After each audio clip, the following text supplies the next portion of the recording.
Welcome back, and in the studio I'm with Dr. Kobus Neethling, and creative thinking is what we are all about in this segment of the show. Well, Kobus, I'm giving you a national problem. Summarize the approach for me by analyzing where we are first as a people, as a collective. Where do you think the collective thinking of South Africa is currently? The million-dollar question. I suppose it's reflected in the leadership of the country. There's unhappiness, and people are worried in South Africa.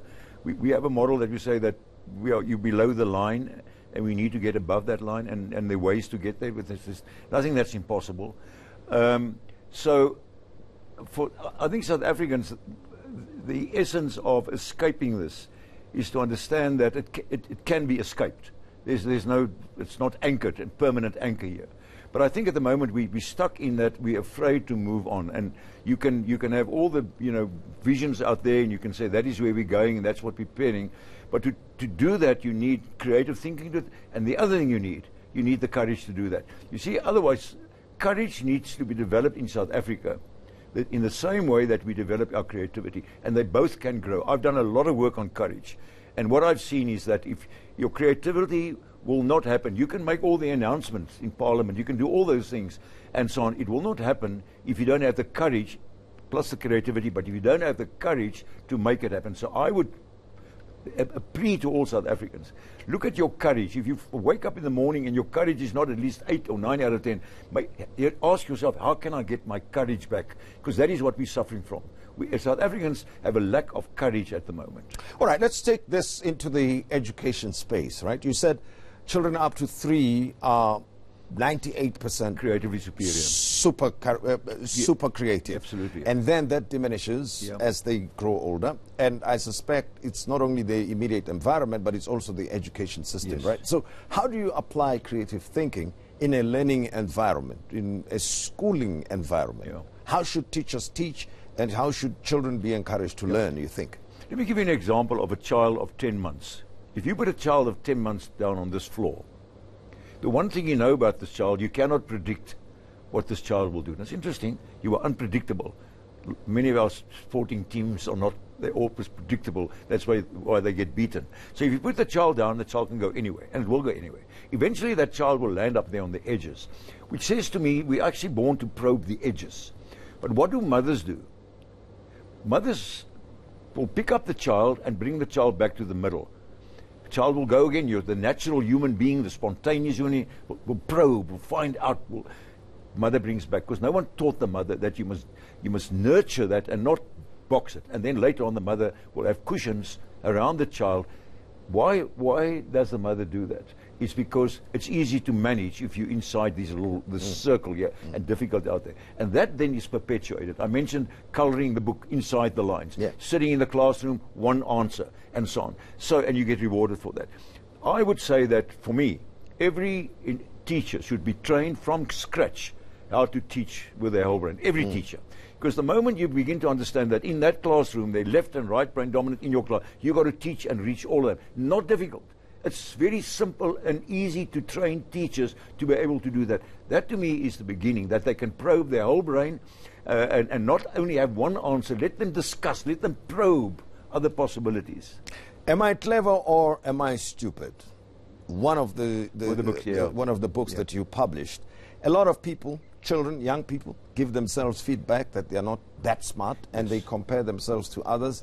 And by virtue of that feedback that they give themselves, then they pull out of learning any further because they think that they can never be taught any useful thing. And you dispute that. Tell me why. I absolutely dispute that. And this is an important issue because at a young age, they start believing that. That's why I wrote that book, because it disturbed me. They think they're stupid because of they get 10 out of 20 for a test on the capitals of Europe. Who cares in any way? But immediately they classified as average or stupid. And they start believing that nonsense. They believe that. And you know, a belief is what you are now as an adult based on all your beliefs. And I would say challenge your beliefs. Ask your beliefs, is that still okay? For me, the miracles of life is to say to people, adults, look at your beliefs. Are they still true? And okay, and most of them not. And that's the way, because they believe they're ordinary, they believe they're stupid, and so on. So our job, my job and my colleagues, is how do I move from ordinary, where I believe I'm ordinary, sport, business, education, to that what we call beyonder, exceptional. And that journey is unreal. Let me give you an example of one of the huge international car companies about beliefs now. When I asked them how many cars does the salesman sell per month on average, they said 7 cars. I said to them, where does 7 come from? No one could tell me. It's a belief. Now remember the simplest thing about the brain. The brain doesn't care what you put in. Yes. What you put in, you get out. So if I put in 7, the brain will give you 7. You'll sell 7. And we started to train them how to use your whole brain in selling cars. Move out and sell to different people. And within 8 months, they were selling 11 cars a month. Now this is what I mean. If you start exploring it out of what you ordinary and move into that exceptional. Let me give you one example. I've written more than 90 books. People say, how is that possible? And why? No. And we a couple of years ago, we said, let's break the Guinness record. Write a book in the fastest time ever. And the book was over 100 pages. It was written in 4.5 minutes. Are you kidding? Published, yeah. And published. But also, I mean, tell me. Yes. No, that's just, I'm telling you the secret. The point is, if you say immediately, oh, it's impossible, you put that in your brain, you will never break that record. But the moment you say, show me, I'd like to break that record, immediately there's another sort of journey for you. Now, this is the point. What do you believe about yourself? You know, in sport and in business, whatever, look at your beliefs, you know, and challenge your beliefs and see if they still... Okay, let's move into the arena or the area of sport, right? How do you change your beliefs? If you can talk me through in a step-by-step fashion, being mindful of the different thinking approaches that you mentioned earlier on, all right? So what I mean is put them in the mix so I can understand the left brain, right brain, and this, that, and the other. We could talk as well. Yes. Let me maybe 2 examples. I wrote a book with Nas Botha called Creative Rugby. Yeah. And what we looked at, by the way, it's the same with jobs, that instead of a job description, the job has a brain. And what we do, we profile the brain of the job. So you can see your brain and your job brain, does it fit? Now, the same with sport. Now, with Nas Botha, we looked at every position on a rugby field, for instance. By the way, I did the same with Gary Bailey with soccer. To see if I'm playing front rank, what part of my brain do I use when I play front rank? And it's pretty much the top left brain. If I play fly half, like Nas Botha played, you need the top right brain because then you need to see space. Front rank.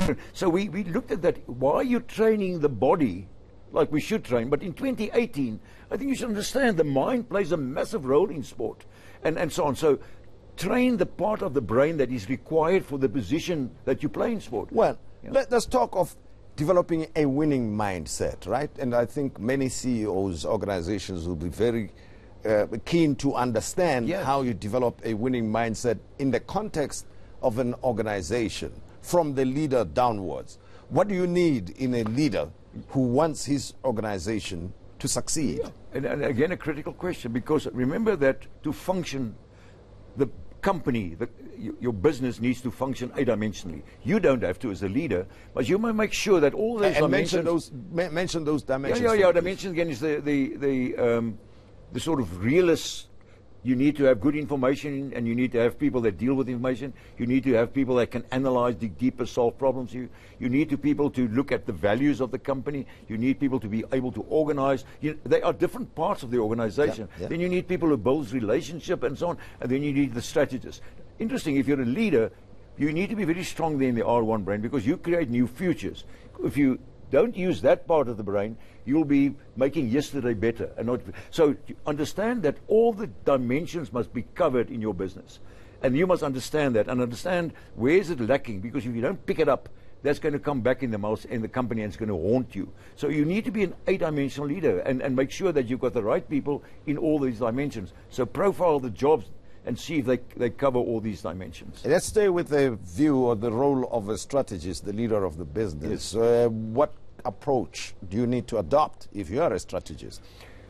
Again, there's not one recipe here, but what we would do is that the 2 top parts of the brain, where you can make connections, where you connect the dots in a certain way. Probably Gordon said a year ago, connect the dots. It was interesting, and I was asking myself the question, how many people can actually connect the dots? It's like a good detective who sees that who's investigating a serial Myrtle or whatever. Here's a little bit of information, there's a little bit of information, but if you can't connect the dots, it doesn't make sense, you see, and that you need the R1 brain. You must be able to connect the trends. You must be able to connect them, then they start making. If you can't do that, it's separate stuff. Sure. And you need to use your imagination. Therefore, to strategize, it's only that one part of the brain, and you can train that, of course, to be able to. You can train that. So connect the dots and imagine the future. Imagine a situation that does not exist at that particular time. And then work back. Yeah. And then never work forward if you're strategizing. Create that future, and then you work back to where you are now. Not towards it, you work back. Let's put this in a relationship situation then, right? And you say creative thinking can be learned.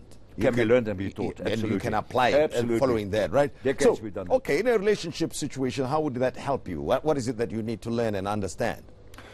If I'm in a relationship with someone, first of all, I need to understand what is my preferred mode, because we all had 100%. What is my preferred mode of let's say again, I'm a traditionalist. I'm an L2 person, which is more traditional. I like to do things in an order. I like to do things in a routine way. Now I'm married to someone in the R1 who's totally unorthodox, who likes to have surprises, who doesn't do whatever. So if I don't understand one another, a lot of conflict will start, a lot of conflict. But the moment you begin to understand that your partner is an R1, likes to have surprises, likes to do things and you can start moving. You don't become that, but you're open to that, because the open-mindedness is critical in this kind of sense. Yeah. And this is kind of showing respect to, in a sense. And that partner of yours will, without a doubt, be able to start moving into human beings. We're flexible. And of course, in everyday language, we'll call it. You begin building understanding, right? Moving to each other. You told me something about Paul Torrance, your mentor, and what he says about creative thinking as we conclude. What is the quote that you mentioned? I think it should be a quote for South Africa now as we move forward. What is it? He said to me, and he was like Mr. Creativity of the 20s, he said, creative people can perform miracles, but they are always in danger of crucifixion. Therefore, for creativity to work in this country, to break through, to create new futures, you've got to have creativity. But you've got to you've got to have courageousness to make it happen. And I think we must look at our own creativity and our courage as we move forward. All right, because the challenges are there all the time. Thank you very much, Kobus Neethling. Good friend of mine, learned a lot over the years from him. Sometimes it doesn't work, maybe because I don't apply it the right way. And that's all we had for you this evening, Creative Thinking with Dr. Kobus Neethling. And thank you for joining the Modise Network. And please join us tomorrow night at 6 p.m. And we will be looking at the work done by a Special Investigations Unit. The head of the SIU, Advocate Andy Mutibi, will be with me on the program. And from us, good night to you.